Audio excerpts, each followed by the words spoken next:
I heard about VCCHouston while I was waiting tables at Papado in 2015. I was waiting on a couple ladies, and they had a special light about them.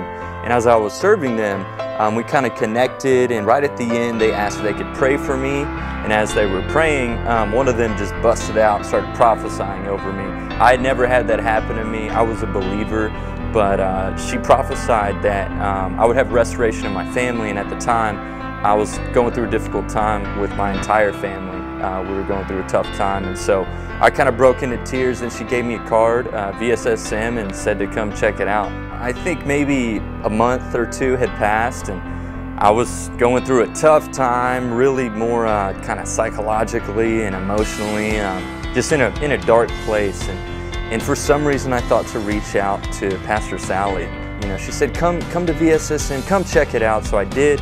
That night I was really just kind of skeptical, and it was a little out of my realm even though I was a believer, but I received the Holy Spirit that night, baptism of the Holy Spirit. People prophesied to me, and I left a whole new person. It immediately began to change me. So then after that, it began just a process of completely, radically changing my life. I got married.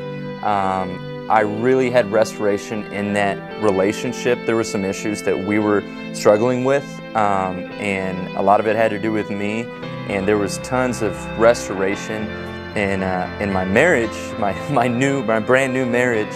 There was just blessing. It hasn't been perfect by any means, but it's impossible to look at the big picture of my family, my extended family, and not see God's hand at work. So at VCCHouston, I learned how to listen to God and receive revelation.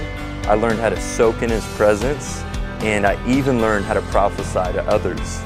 It's been just incredible. My life has changed so much in a year and a half since I arrived at VCCHouston. I'm just so grateful for having arrived at VCCHouston. I was a believer, I was a repentant believer, but I was lacking so much freedom and so much joy and so much understanding of the way God could see me as someone that He wasn't mad at and disappointed in, but just someone that He loves so much. And I'm so grateful for those two ladies that had the courage to just step out and pray for me, prophesy, and invite me to VCCHouston.